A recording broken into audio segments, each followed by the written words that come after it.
Hello guys, welcome to RP academy.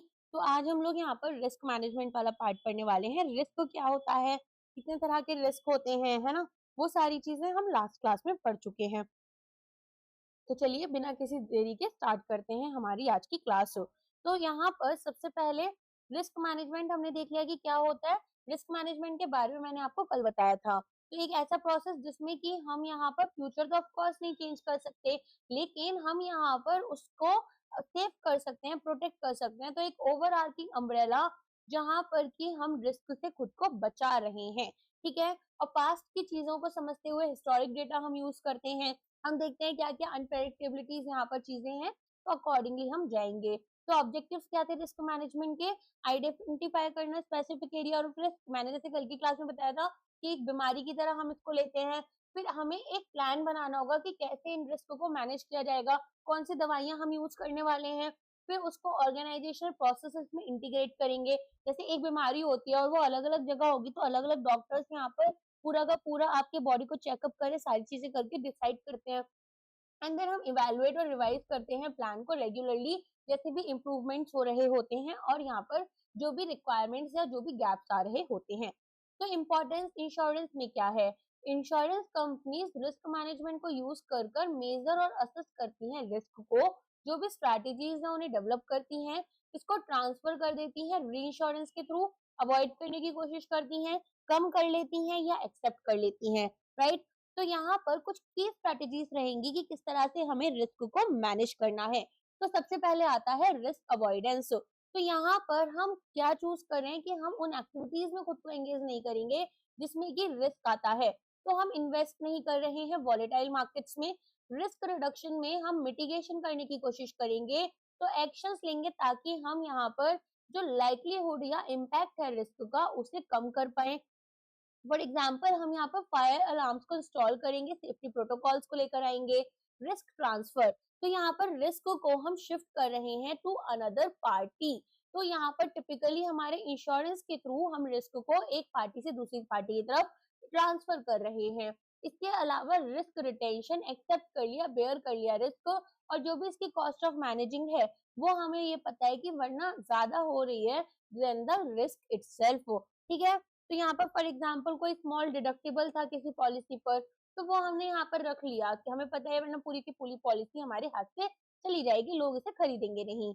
Type of risk cost, तो यहाँ पर risk की क्या क्या कॉस्ट है, मतलब क्या क्या लॉसेस हमें एग्जैक्टली हो रहे हैं। तो एक होता है एक्चुअल कॉस्ट, जैसे यहाँ पर मान लो फायर ने पूरी बिल्डिंग डिस्ट्रॉय कर दी, इंश्योरेंस के अंडर कवर्ड थी, तो हमें पूरा पैसा देना पड़ेगा, तो रीबिल्डिंग करनी पड़ी।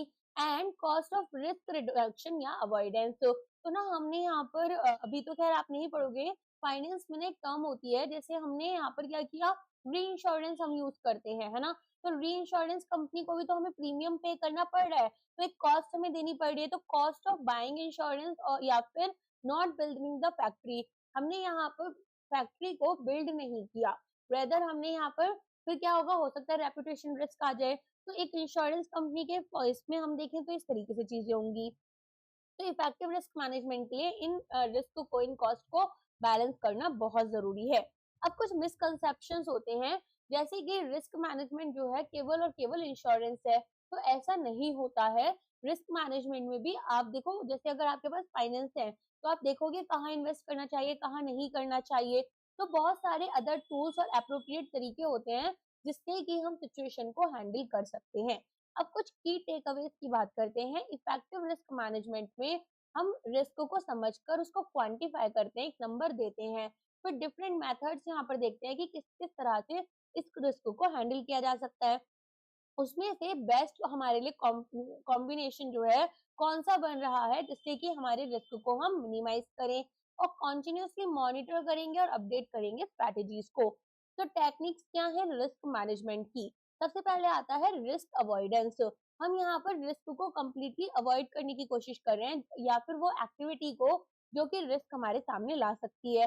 जैसे इंश्योरेंस कंपनीज उन लोगों को यहाँ पर हेल्थ इंश्योरेंस नहीं दे रही है जो लोग ऑलरेडी बहुत ही यहाँ पर बीमार थे, राइट। तो not driving to avoid automobile accident, या फिर refusing to launch new products to avoid product failure, हमने नए प्रोडक्ट्स यहाँ पर नहीं लेकर आए। अब ये कॉस्टली भी हो सकता है। अगर हम सभी रिस्कों को यहाँ पर अवॉइड करेंगे तो फिर बिजनेस कैसे करेंगे?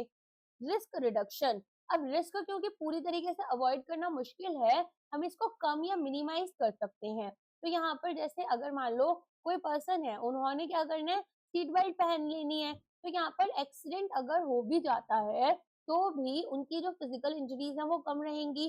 तो प्रोडक्ट प्लानिंग हम अगर एक बिजनेस में कर रहे हैं तो ध्यान से करेंगे, जितने भी हमारी मार्केट टेस्टिंग वगैरह कर करेंगे, पास डेटा यूज करेंगे, तो हम यहाँ पर एम्प्लॉय सेफ्टी प्रोग्राम्स यूज कर सकते हैं, सेफ्टी इक्विपमेंट्स की यूज कर सकते हैं, security measures, fire protection system, financial controls, ताकि हम यहाँ पर फिल्ट्रेज को कंट्रोल कर पाए या प्रिवेंट कर पाए।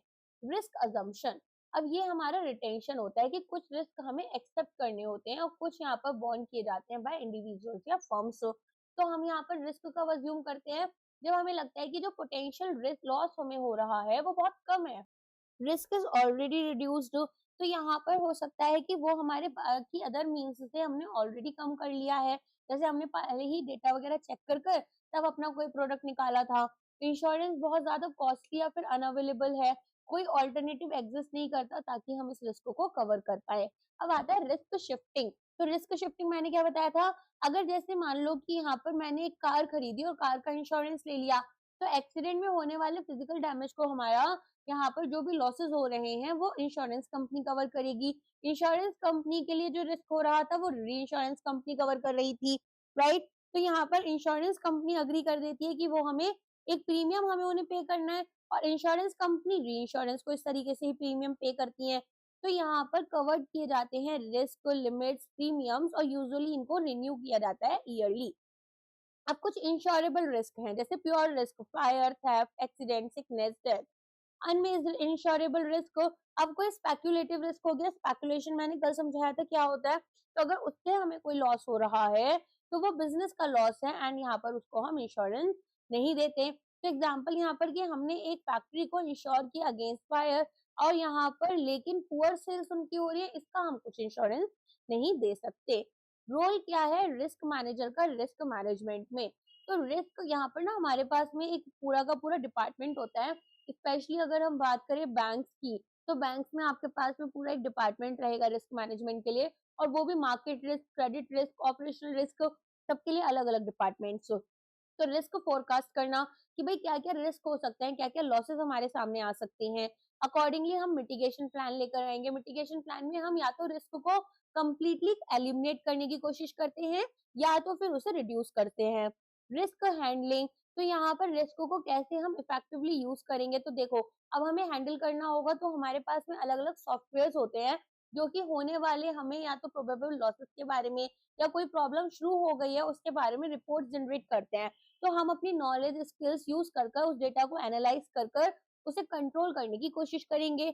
इंटर डिपार्टमेंटल कोऑर्डिनेशन, अब यहाँ पर अलग अलग जो डिपार्टमेंट्स हैं उनके साथ कोऑर्डिनेट किया जाता है। एक एग्जांपल बैंक का देती हूँ।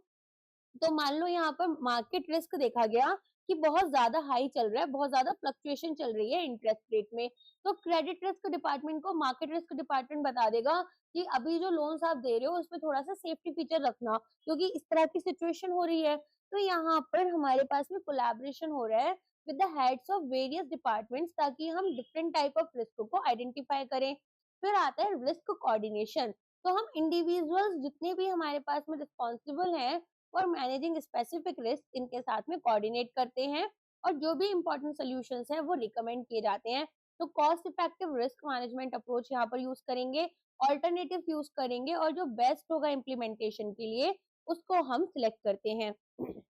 देन आता है आपका टॉप मैनेजमेंट अप्रूवल। तो टॉप मैनेजमेंट अप्रूवल में क्या होगा, यहाँ पर हम रिस्क मैनेजमेंट प्लान्स को और कंट्रोल्स को अप्रूव करवाते हैं टॉप मैनेजमेंट से for proper enforcement and adherence. ठीक है, तो यहाँ पर टॉप मैनेजमेंट का अप्रूवल भी लग रहा होता है।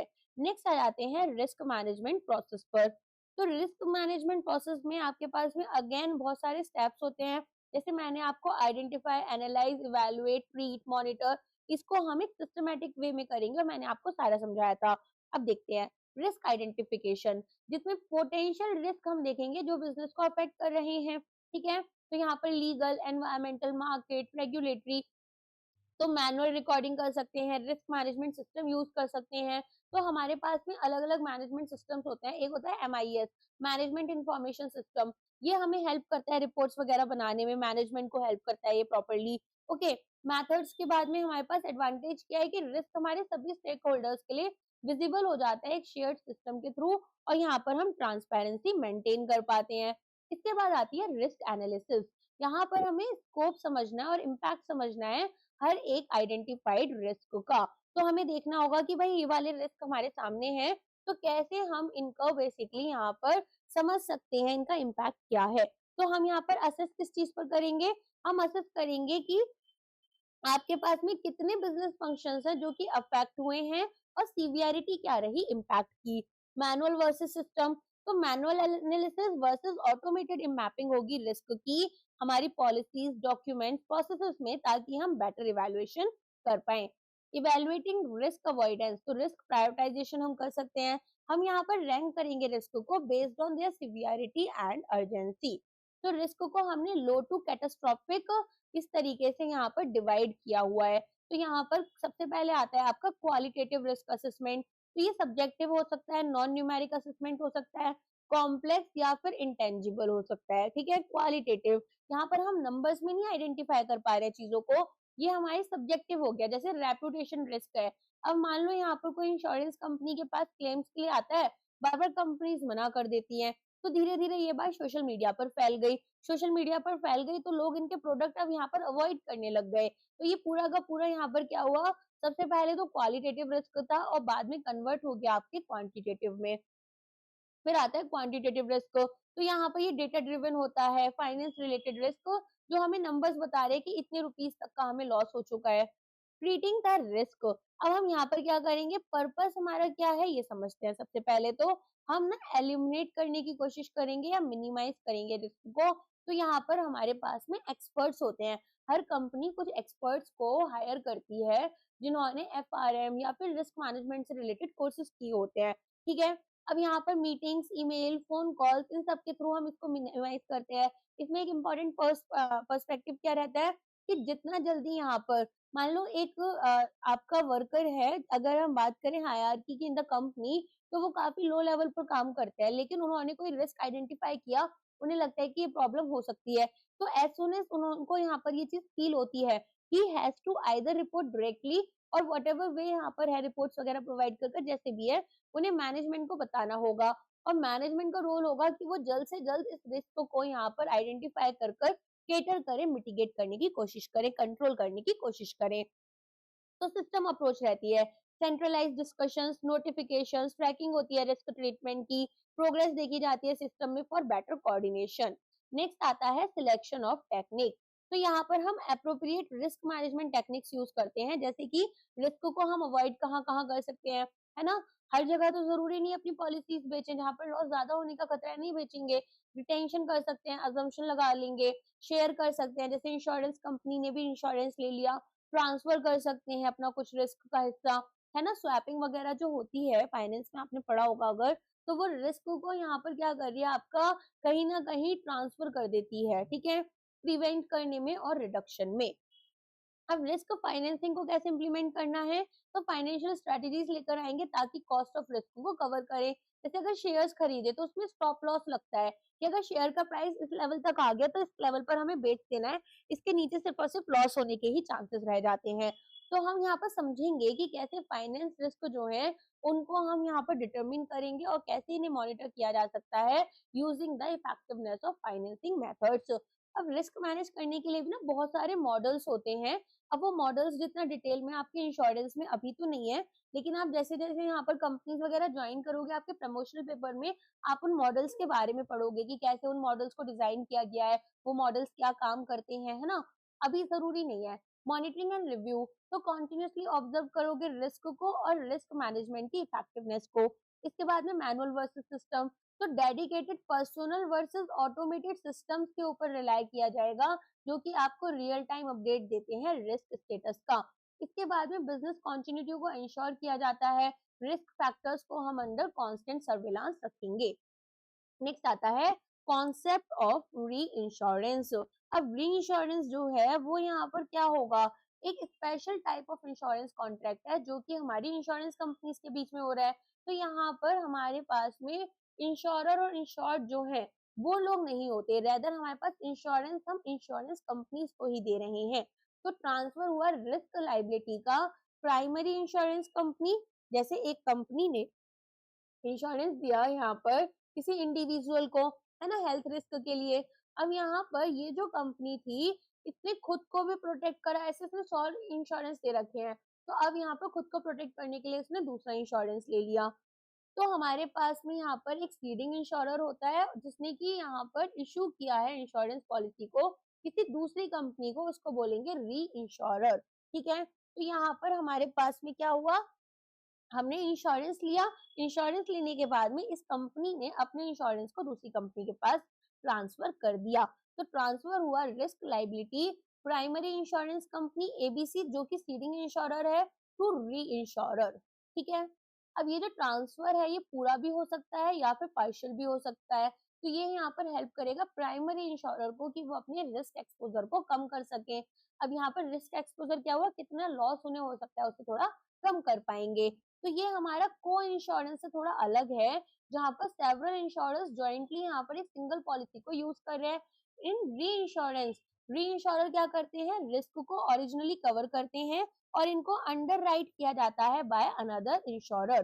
पर्पस ऑफ री इंश्योरेंस, पर्पस क्या है री इंश्योरेंस का, तो यहाँ पर आप देखेंगे अगर कोई रिस्क है यहाँ पर जो कि बहुत बड़ा इंश्योरेंस कंपनी के लिए कि वो खुद से नहीं कवर कर पाएंगे, तो यहाँ पर टोटल पोटेंशियल लॉस जो है अगर या फिर इनका पोर्टफोलियो से बहुत ज्यादा हाई जा रहा है तो इंश्योरर यहाँ पर री इंश्योरेंस प्रोटेक्शन खरीद लेते हैं।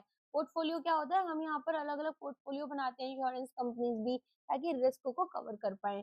तो पोर्टफोलियो में हमने जैसे हेल्थ रिस्क भी कवर किया, लाइफ इंश्योरेंस भी कवर कर लिया, इसके अलावा हो सकता है कि हमने कमर्शियल रिस्क कुछ कुछ कवर कर लिए। तो री इंश्योरेंस यहाँ पर जो है वो अपने खुद के जो ट्रांसफर कर देंगे पार्ट अपने रिस्क के दूसरे री इंश्योरेंस के पास में, इसे बोलते हैं रेट्रोसेशन। याद रखना इस वाले टर्म को आपसे एग्जाम में पूछा जा सकता है क्योंकि थोड़ा अलग टर्म्स हो जाते हैं ना तो एग्जाम में पूछने के चांसेस बढ़ जाते हैं। रेट्रोसेशन, अब यहाँ पर रिस्क जो है अगर वो बहुत बड़े हैं तो हम उनको स्मॉलर पोर्शंस में डिवाइड कर देते हैं, डिस्ट्रीब्यूट करते हैं इनको अमंग सेवरल इंश्योरर्स और इन रिस्क को हम स्प्रेड कर देते हैं। तो री इंश्योरेंस क्यों यहाँ पर जरूरी है ये पूछ रहे हैं। देखो इंश्योरेंस कंपनीज क्या करते हैं अपने बिजनेसेस को बेस करेंगे on the probability and risk pulling. तो ये एक्सपेक्ट करें कि केवल एक ही फ्रैक्शन जो है पॉलिसीज का वो यहाँ पर क्लेम्स में रिजल्ट करेगा। जो टोटल सम इंश्योर्ड है बाय अ कंपनी वो ऑफन यहाँ पर इसके नेट वर्थ के काफी ज्यादा टाइम्स हो जाता है। जैसे कंपनी की नेटवर्थ यहाँ पर है 5 करोड़ और जो टोटल सम इंश्योर किया गया है कंपनी के थ्रू वो 500 करोड़ हो गया। तो ऑफ कोर्स ये यहाँ पर कितना ज्यादा हाई हो गया है ना, 100 करोड़ टाइम 100 टाइम ज्यादा हो गया। तो हमें अजम्पशन यहाँ पर क्या लिया गया था कि जो प्रीमियम्स है वो कवर कर लेंगे लॉसेस को, लेकिन देखा गया कि हैवी लॉसेस जब हो जाते हैं जैसे कोविड-19 के टाइम पर इंश्योरेंस कंपनीज को हैवी लॉसेस हुए तो क्लेम्स यहाँ पर प्रीमियम्स कलेक्टेड से ज्यादा हो जाते हैं और जो इंश्योरर का कैपिटल है, जो कंपनी का पूरा कैपिटल है वो वाइप आउट हो गया। इसीलिए री इंश्योरेंस एक मैनेजमेंट टूल की तरह काम करेंगे इंश्योरेंस कंपनीज के लिए ताकि हम कैटास्ट्रॉफिक लॉसेस को अवॉइड करें और अंडर राइटिंग कैपेसिटी को बढ़ा लें। ठीक है, नेक्स्ट यहाँ पर आते हैं कॉन्सेप्ट ऑफ हजार्ड्स पर। तो यहाँ पर मीनिंग ऑफ हजार्ड क्या है, कोई भी कंडीशन जो कि रिस्क को अफेक्ट कर रही है या तो प्रोबेबिलिटी बढ़ा देगी कि एक पर्टिकुलर रिस्क जो है वो एक फिजिकल लॉस यहाँ पर कॉज कर रहा है और लाइकलीहुड या फ्रीक्वेंसी जो है लॉस हैपनिंग की वो हमारी रेज हो गई। दूसरा सीवियरिटी बढ़ गई, तो यहाँ पर हमारे पास में कोई भी लॉस जो कि ज्यादा सीरियस है या फिर लार्जर देन नॉर्मल है। ठीक है, तो सिंपल मीनिंग में हम क्या बोल सकते हैं कि हजार्ड यहाँ पर चांस और मैग्नीट्यूड लॉस का दोनों बढ़ा देगा। ठीक है, इसके लिए कुछ एग्जांपल्स यूज कर तब पढ़ लेते हैं। देखो अगर कोई वेट फ्लोर है तो आपको क्या लगेगा कि हाँ यहाँ पर से गिरने के चांसेस बढ़ गए और वेट और स्लिपरी फ्लोर है तो बहुत ज्यादा चांसेस बढ़ गए, राइट। या फिर कोई फॉल्टी इलेक्ट्रिकल वायर है, अब हमने देखा है यहाँ पर पानी भर जाता है ना, अर्बन एरियाज में कितना ज्यादा वीडियोस रिवील हो रहे हैं जहाँ पर और कोई फॉल्टी इलेक्ट्रिकल वायर है जो नीचे गिर गया तो लोगों की डेथ हो गई। तो ये सब हजार्ड है जो कि रिस्क जो है ना उसको बढ़ा देते हैं। या फिर नेग्लिजेंस या केयरलेसनेस, तो ये हमारे रिस्क जो है फाइनेंशियल लॉस का इसको भी बढ़ा देते हैं। तो हम ये बोल सकते हैं कि फ्रीक्वेंसी की भाई ये रिस्क रिस्क इवेंट होना ही होना है, या फिर जो सीवियरिटी है कि भाई लॉस यहाँ पर बहुत बड़ा होना है, ये हमारे लिए हज़ार्ड कहलाएगा। अब कितने तरह के हज़ार्ड्स होते हैं? फिजिकल, मॉरल और मोरल, ठीक है, 3 होते हैं। तो सबसे पहले फिजिकल हज़ार्ड, जो कि टेंजिबल या फिर मटेरियल कैरेक्टरिस्टिक्स से अराइज होगा ऑफ एन ऑब्जेक्ट, प्रॉपर्टी और एनवायरनमेंट, जो कि यहाँ पर चांस या सीवियरिटी लॉस की बढ़ा रहे हैं। फॉर एग्जाम्पल, आपने वायरिंग अच्छे से नहीं कर रखी, स्लिपरी फ्लोर रखा हुआ है, फायर अलार्म्स नहीं रखे हुए, या फिर फ्लेमेबल मटेरियल्स आपके पास हैं। तो ऐसे में क्या हो रहा है, मटेरियल या जो फिजिकल कैरेक्टरिस्टिक्स हैं ऑब्जेक्ट या एनवायरनमेंट की, वो इसकी सीवियरिटी को, लॉस की या फिर होने के चांसेस को बढ़ा देती हैं। मॉरल हजार्ड क्या होता है? जैसे कुछ लोग होते हैं वो यहाँ पर फॉल्स क्लेम्स डाल देते हैं, डिसऑनेस्ट होते हैं, है ना? तो यहाँ पर उनके पास में आसन होता है कि भाई इंश्योरेंस का पैसा क्लेम करना है, तो फालतू में झूठ-झूठ चीजें लगा देते हैं। तो ह्यूमन पर्सनैलिटी ट्रेट जिसमें कि डिसऑनेस्टी या लैक ऑफ इंटीग्रिटी आएगा। इसके बाद में आपके पास आते हैं मोरल, ठीक है? मोरल अलग है, मोरल अलग है। तो मोरल हजार्ड्स कौन से होंगे आपके? जिसमें कि मेंटल एटीट्यूड या स्टेट कैसा है एक पर्सन का, वो लॉस प्रोबेबिलिटी या सीवियरिटी को बढ़ा देता है। अब जैसे बहुत बार होता है, एक एग्जांपल थोड़ा फनी है, तो किसी का ब्रेकअप हो गया, अब उसका ब्रेकअप हो गया, उसका काम में मन तो लग नहीं रहा था, लेकिन कब तक घर में बैठेंगे, तो काम करने बेचारा पर्सन आता है, वो काम करने भी बैठ जाता है, लेकिन उसका काम में क्योंकि डिस्ट्रैक्शन इतना ज्यादा है, उसने कुछ केयरलेसनेस के साथ में काम कर दिया, और इसी की वजह से क्या हुआ, यहाँ पर एक लॉस उनको देखने के लिए मिला। तो केयरलेसनेस या फिर इंडिफरेंस का जो हमारा स्टेट है, या मेंटल एटीट्यूड या स्टेट जो है, जो कि लॉस प्रोबेबिलिटी और सीवियरिटी को अफेक्ट कर रहा है, ठीक है? तो हज़ार्ड क्या हो गया? हज़ार्ड हो गया वो कंडीशन जो आपकी पॉसिबिलिटी को बढ़ा रही हैं। रिस्क है एक पॉसिबिलिटी, ठीक है? अब आते हैं IRDA investment risk management system and process. तो यहाँ पर हमारे पास में ये इशू किए जाएंगे अंडर इरडा इन्वेस्टमेंट रेगुलेशंस। तो जो गाइडलाइंस हैं वो इंश्योर करेंगे कि इंश्योरर्स मैनेज करें investment, credit, market, operational risk को इफेक्टिवली, ठीक है? तो यहाँ पर कुछ जनरल रिक्वायरमेंट्स रहती हैं जिसके थ्रू हम इनको मैनेज कर पाएंगे। तो सबसे पहले आता है सेग्रीगेशन ऑफ रोल। तो यहाँ पर हमारे पास में हम क्या करेंगे, अलग अलग लोग लगाएंगे फंड मैनेज करने के लिए, डीलर्स अलग होंगे। तो ये मैंडेटरी है, अगर यहाँ पर कोई भी इंश्योरर जिसके पास assets under management 500 crore rupees से ज्यादा है, ठीक है, तो इनको एक सेपरेट फंड मैनेजर और एक सेपरेट डीलर रोल रखना है, और दोनों में अलग अलग लोग रहेंगे, ऐसा नहीं कि सेम पर्सन दोनों चीजें होल्ड कर रहा है। इन्वेस्टमेंट सिस्टम जो है वो यहाँ पर separate front, mid and big back office रखेगा, जिसमें कि जो मॉड्यूल्स हैं उनमें डिस्टिंक्ट लॉगिन्स रहेंगे। अब ये फ्रंट, बैक, मिड ऑफिस क्या होते हैं हम आगे पढ़ेंगे, तब मैं आपको बहुत अच्छे से समझाऊंगी। Real data time data transfer होना चाहिए फ्रंट और बैक ऑफिस के बीच में। मल्टीपल डेटा एंट्री सिस्टम्स यहाँ पर इंटीग्रेट करने हैं हमें, है ना? तो यहाँ पर हमें क्या करना है, ऑटोमेटेड इंटीग्रेशन होना चाहिए जितने भी हमारे डेटा सिस्टम्स हैं उनका। अब रिपोर्टिंग स्ट्रक्चर देखते हैं। तो हमारे पास में देखो, सबसे पहले ना फ्रंट ऑफिस बैक ऑफिस समझा देती हूँ मैं आपको। फ्रंट ऑफिस ये वो ऑफिस हुआ जो कि डायरेक्टली किसके साथ में कनेक्ट कर रहा है, ये कनेक्ट करेगा कस्टमर के साथ में, है ना? ये याद रखना। ये यहाँ पर जो, जैसे अगर ट्रेडर है तो वो ट्रेडिंग कर रहा है, तो यहाँ पर फ्रंट ऑफिस में डिसीजन मेकिंग जो है इन्वेस्टमेंट से रिलेटेड और ट्रेड एग्जीक्यूशन दोनों चीजें देखी जाएंगी। तो सेग्रीगेशन हो जाता है फंड मैनेजर का और डीलर का। तो फंड मैनेजर यहाँ पर अलग पर्सन है और डीलर अलग पर्सन है। अथॉरिटी मैट्रिक्स और एक्सेस कंट्रोल डिफरेंट रखे जाएंगे, एंड वॉइस रिकॉर्डिंग की जाती है डीलिंग रूम में कि क्या क्या चीजें बोली गई हैं। मोबाइल फोन्स को प्रोहिबिट किया जाता है। इन्वेस्टमेंट कंट्रोल्स की बात करें तो सिस्टम बेस्ड एक्सपोजर्स हमें देखने होते हैं, एक्सपोजर चेक्स। अगर हमारे इन्वेस्टमेंट से रिलेटेड, तो हमें कंप्लाई किस किस चीज से करना है, कि इन्वेस्ट की कंपनी की खुद की क्या लिमिट है, कितना एक्सपोजर वो रखना चाहते हैं, ग्रुप कंपनीज और प्रमोटर ग्रुप कंपनीज की क्या लिमिट्स हैं, साथ में यहाँ पर जो इंडस्ट्री सेक्टर है वो अपनी क्या लिमिट्स रखता है, पूरी इंश्योरेंस की जो इंडस्ट्री है वो क्या अपनी लिमिट्स रखते हैं, ठीक है? तो यहाँ पर इस तरीके से इन्वेस्टमेंट कंट्रोल होगा। देन आता है इंट्रा फंड मैनेजर। तो यहाँ पर लाइफ, पेंशन, यूलिप फंड्स जो हैं, ठीक है, इनका बीच में कोई भी ट्रांसफर नहीं होता। कोई भी ट्रांसफर आपका पार या नॉन पार फंड्स जो है, पार मतलब पार्टिसिपेटिंग और नॉन पार मतलब non participating funds with in life and pension funds, वो भी नहीं होगा। ट्रांसफर अगर कोई भी हो रहा है तो वो एक मार्केट डील की तरह लिया जाएगा और यहाँ पर एक कट ऑफ टाइम दिया जाएगा विद बोर्ड अप्रूवल, ठीक। देन आता है मिड ऑफिस। तो मिड ऑफिस में क्या होगा, हमारे पास में रिस्क मैनेजमेंट, जो पूरा का पूरा रिस्क को हैंडल करने का काम है ना वो इनका है। तो मैनेजमेंट भी ये करेंगे और मॉनिटर भी यही करेंगे। तो यहाँ पर आते हैं हमारे पास में मार्केट रिस्क को। तो ये क्या करेंगे, पोर्टफोलियो रिटर्न्स को कंप्यूट करेंगे कि कितना मिल सकता है, एक्सपोजर लिमिट्स को इनको मॉनिटर करना है साथ में जो रिपोर्ट्स हैं अगर कोई भी ब्रीच हुआ तो उसको भी यही देखेंगे। लिक्विडिटी रिस्क को, कैश मैनेजमेंट सिस्टम हमारे पास बना जाएगा ताकि यहाँ पर लेवरेज या फिर लिक्विडिटी रिस्क जो है उन्हें हम प्रिवेंट करें। कोई भी कमिटमेंट्स यहाँ पर बियॉन्ड अवेलेबल फंड्स हो सकती हैं, तो कोई भी लेवरेज यहाँ पर नहीं दिया जाएगा अगर अवेलेबल फंड से ज्यादा हमारे पास में यहाँ पर कमिटमेंट्स आ रही हैं। क्रेडिट रिस्क, ये यहाँ पर इंस्ट्रूमेंट की रेटिंग्स देखेंगे कि कैसी रेटिंग चल रही है और यहाँ पर रिपोर्ट जनरेट करेंगे अगर कोई भी इन्वेस्टमेंट डाउनग्रेड हो गई।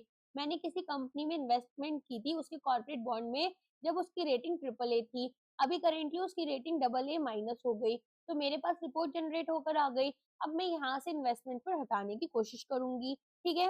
ऑटो अलर्ट यहाँ पर डाउनग्रेड्स के लिए आएंगे। एनुअल क्रेडिट रिव्यू होगा तो रेगुलेटरी लिमिट्स हमारे instruments, groups, promoters, sectors automatically monitor किए जाएंगे। क्रेडिट रिव्यूज यहाँ पर एटलीस्ट एनुअली रहेंगे पर इन्वेस्टमेंट पॉलिसी।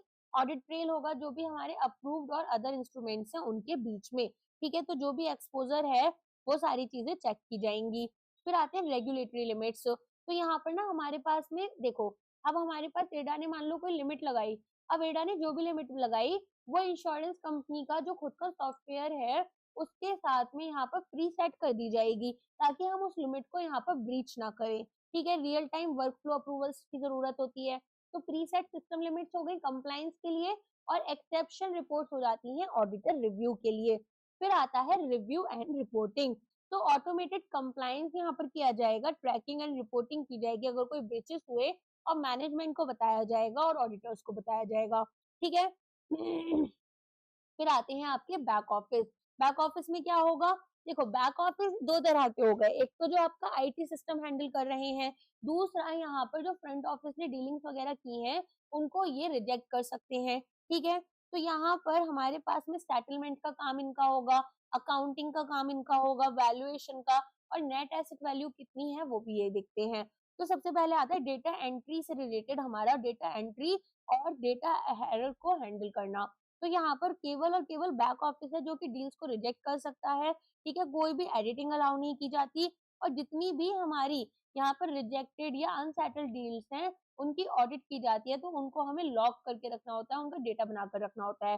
फिर आते हैं सेटलमेंट रिस्क को। तो सिस्टम यहाँ पर जो भी शॉर्ट सेल है ऑर्डर रिप्लेसमेंट पर उनको रिस्ट्रिक्ट करता है।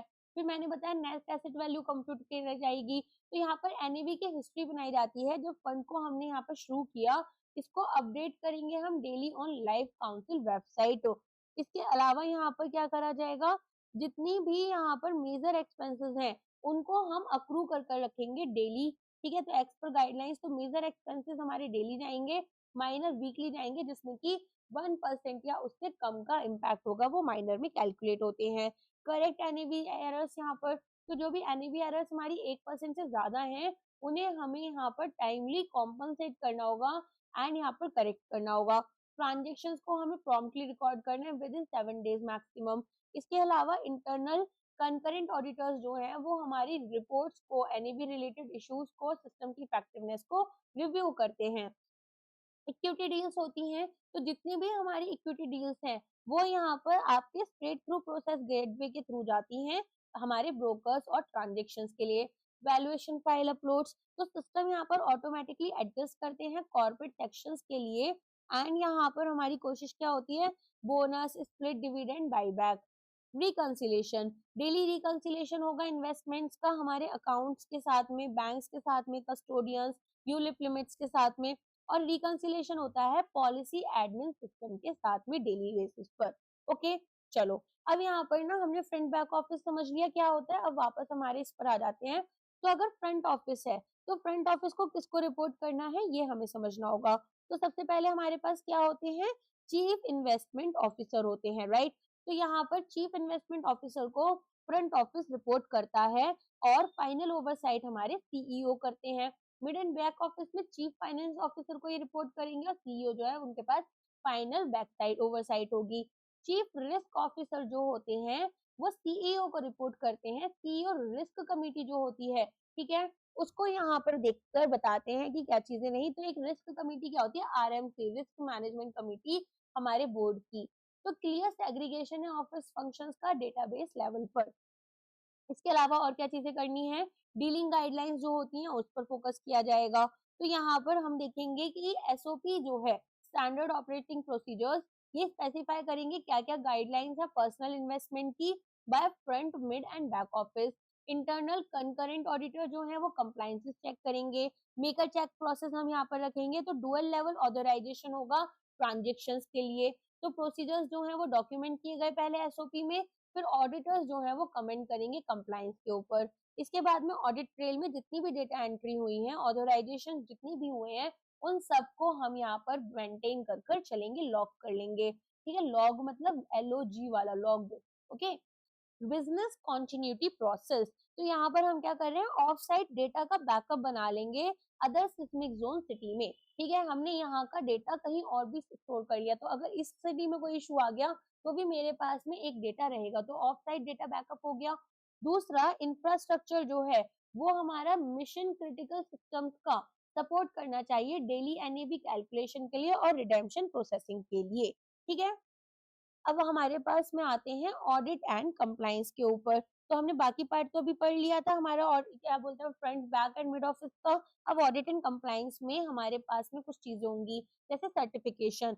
तो एक चार्टेड अकाउंटेंट जो होते हैं वो यहाँ पर सर्टिफाई करेंगे कि इरडा के साथ में हमारी कंपनी जो है वो सारी की सारी कंप्लायंसेस को फॉलो कर रही है, इरडा की गाइडलाइंस को। तो investment risk management system implement कर रहे हैं। ठीक है, यहाँ पर ये सीए फर्म्स मस्ट सर्टिफाई करती हैं। इंटरनल ऑडिट होती है इंटरनल सिस्टम्स को चेक करने के लिए इंटरनली, और कंकरेंट होती है जो आपकी डेली बेसिस पर ऑडिटिंग होगी। ठीक है, तो वो दोनों ही चीजें यहाँ पर आपकी रिक्वायर्ड है इन्वेस्टमेंट ट्रांजेक्शन के लिए, जिसमें हम शेयर होल्डर और पॉलिसी होल्डर फंड्स को कवर करते हैं। ऑडिट फ्रिक्वेंसी, तो यहाँ पर हमारे assets under management 1000 crore rupees से अगर कम है या 1000 करोड़ के बराबर है तो क्वार्टरली ऑडिट होती है इंटरनल या सीए फर्म की। अगर एसेट्स अंडर मैनेजमेंट हमारे 1000 करोड़ से ज्यादा हैं तो कंकरेंट ऑडिट होगी बाय सीए फर्म, जिसको अपॉइंट किया गया है फॉर द फर्स्ट टाइम। ठीक है, तो ऑडिट हमारे इन्वेस्टमेंट रिस्क मैनेजमेंट सिस्टम और प्रोसेस की एडा के गाइडलाइंस के अकॉर्डिंग होती है। याद रहेगी ये चीज है। अब यहाँ पर देखते हैं कि एडा की क्या क्या गाइडलाइंस हैं ताकि हम ट्रांसपेरेंसी, एक्यूरेसी और कंप्लायंस को मेंटेन कर पाए। तो एडा यहाँ पर बोलता है कि आप ना इंडिपेंडेंट ऑडिट्स और सर्टिफिकेशंस लो, ताकि यहाँ पर इन्वेस्टमेंट रिस्क मैनेजमेंट सिस्टम और प्रोसेस जो है वो आपके इफेक्टिव है, ये हमें पता चल पाए। तो ये जो ऑडिट्स हैं ये यहाँ पर क्रेडिट, मार्केट, लिक्विडिटी रिस्क और ऑपरेशनल रिस्क, इन सभी चीजों को ऑडिट कर रही होती हैं, जो भी रेगुलेट के एक्सपेक्टेशंस हैं उसके अकॉर्डिंग। ठीक है, तो सबसे पहले आता है certification of investment risk management and system and process. तो ये क्यों आया, ये यहाँ पर इसलिए आया ताकि इंश्योरर की इन्वेस्टमेंट सिस्टम और प्रोसेस जो है वो रोबस्ट है, इफेक्टिव है, कंप्लाई कर रहे हैं इडा के साथ में या नहीं, वो हम चेक करेंगे।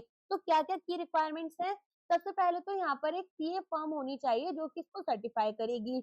अब यहाँ पर ये एक statutory internal concurrent auditor insurer का नहीं होना चाहिए, एक इंडिपेंडेंट बॉडी होनी चाहिए, आपका इससे वैसे कोई मतलब नहीं होगा। साथ में आईसीआई का जो गाइडेंस नोट है on review and certification of investment risk management and process for insurance companies, वो ये फॉलो करे। साथ में यहाँ पर सर्टिफिकेशन जो रिक्वायर्ड है वो क्यों है, ताकि जब हमारे एडा रजिस्ट्रेशन के लिए इंश्योरर्स अप्लाई कर रहे हैं तो एक सीए सर्टिफाइड रिपोर्ट उनकी प्रिपेयर्डनेस बताती है कि कंप्लायंस को वो कितना फॉलो करेंगे। ऑनगोइंग रिक्वायरमेंट रहती है, तो यहाँ पर रिव्यू जो है वो एटलीस्ट वंस होना चाहिए, हर 2 साल में एक बार होना चाहिए, या उससे ज्यादा फ्रिक्वेंटली होना चाहिए अगर board of directors insurance company के मान जाते हैं। सबमिशन टाइमलाइन की बात करें तो यहाँ पर सर्टिफिकेट जो है वो फाइल किया जाएगा एडा के साथ में, जब यहाँ पर फर्स्ट क्वार्टर के रिटर्न्स ये लोग अपने फाइल करते हैं। ठीक है, तो एडा को यहाँ पर पता चल जाएगा कि सिस्टम्स और टेक्नोलॉजिकली साउंड है कंपनी या नहीं है, प्रोसेसेस सही है या नहीं है, रोल सेग्रीगेट करे गए या नहीं करे गए, ये सारी चीजें पता चल जाती हैं। दूसरा आता है internal concurrent audit of transactions. अब ये ना यहाँ पर डिपेंड करेगा कि भाई जो हमारी फर्म है उसका एसेट अंडर मैनेजमेंट कितना है, एसेट साइज उनका कितना है।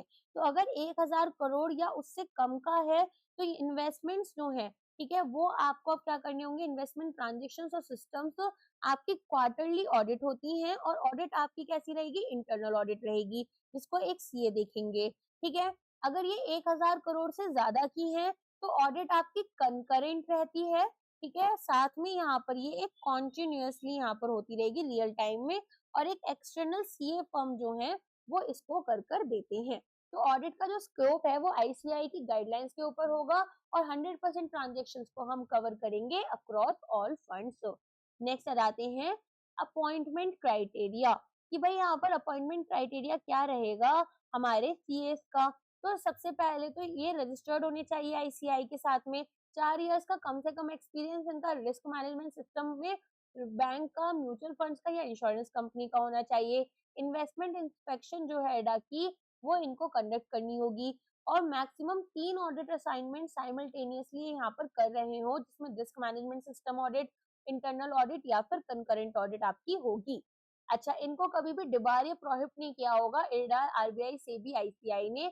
कोई भी कॉन्फ्लिक्ट ऑफ इंटरेस्ट इनका जिस कंपनी को ये ऑडिट करने गए हैं उसके साथ में नहीं होना चाहिए। तो कोई स्टैट्यूटरी इंटरनल कंकरेंट ऑडिट या कंसल्टिंग नहीं होनी चाहिए। असाइनमेंट्स यहाँ पर लास्ट 2 इयर्स में बिफोर अपॉइंटमेंट ऐसा नहीं है कि हमने इनको दिए हो। ठीक है, चलिए अब इसके बाद में यहाँ पर आता है अपॉइंटमेंट क्राइटेरिया किसी भी सीए फर्म के लिए, इंटरनल या कॉन्करेंट ऑफ ट्रांजेक्शन। तो यहाँ पर अगेन हमारी कुछ एलिजिबिलिटी कंडीशंस हैं, जैसे कि आईसीआई के साथ में आप रजिस्टर्ड होने चाहिए, है ना। और यहाँ पर फिर हम क्या करेंगे, तो ये सारी की सारी जो हमने अभी पढ़ी थी ना कंडीशंस, ये सभी लगेंगी आपकी। अच्छा, अब टर्म एंड टेन्योर की बात कर लेते हैं। तो यहाँ पर इनको अपॉइंट किया जाता है फॉर 1 फाइनेंशियल ईयर, या फिर रिमाइंडर अगर मिड ईयर में इनको रखा गया तो हो सकता है कि आधा साल जो बचा है उतने टाइम के लिए इनको अपॉइंट किया गया। इसके बाद में जो अपॉइंटमेंट है वो यहाँ पर ऑडिट कमेटी करती है इंश्योरर के बोर्ड की। ठीक है, अच्छा, इंश्योरर का बोर्ड कौन हो गया, बोर्ड ऑफ डायरेक्टर्स जो इंश्योरेंस कंपनी है, मान लो एबीसी कंपनी जो है उसको यहाँ पर अपनी इंश्योरेंस की ऑडिटिंग करवानी अपनी कंपनी की, तो ऐसे में इनकी जो खुद की ऑडिट कमेटी होगी वो अपॉइंट करेंगे इन सीए को। ऑडिटर्स जो है वो डायरेक्टली ऑडिट कमेटी को रिपोर्ट करते हैं, और अगर मिड टर्म कोई भी चेंज हुआ ऑडिटर का तो एडा को यहाँ पर बताना होगा, और क्या रीजन रहा वो भी बताना होगा।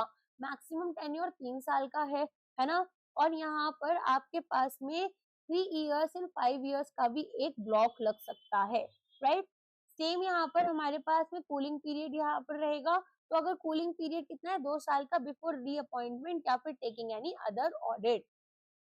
नेक्स्ट आ जाते हैं communication to ada on appointment of auditors. तो यहाँ पर 7 दिन के अंदर अंदर अगर कोई सीए फर्म को आपने अपॉइंट किया है एज इंटरनल कंकरेंट या फिर investment risk management system auditor, तो आपको एडा को 7 दिन के अंदर बताना है। साथ में क्या क्या इन्फॉर्मेशन दोगे, नेम क्या है यहाँ पर सीए फर्म का, कब ये स्टैब्लिश हुई थी, कौन कौन इसके पार्टनर्स है, उनकी कॉन्टेक्ट डिटेल्स के साथ में, हेड ऑफिस यहाँ पर कहाँ पर है इनका, इसके अलावा प्रोफेशनल एक्सपीरियंस इनके पास कितना है, एंड साथ में नेम एंड कॉन्टेक्ट डिटेल्स हम पार्टनर के देंगे जो कि इन ऑडिट रिपोर्ट्स को साइन करेंगे। ठीक है, इसी के साथ में हमारा जो रिस्क मैनेजमेंट का बेसिक पार्ट है वो चैप्टर कंप्लीट हो जाता है इंश्योरेंस का। अब आपके केवल 2 चैप्टर्स बचे हैं, एक है पूलिंग ऑफ रिस्क और एक है आपका लीगल फाउंडेशन। ठीक है, लीगल फाउंडेशन एकदम लास्ट में करेंगे, एंड पूलिंग ऑफ रिस्क जो है वो हम कल के लेक्चर में कंप्लीट कर लेंगे। आई होप लेक्चर आपको समझ आया होगा, पसंद आया होगा।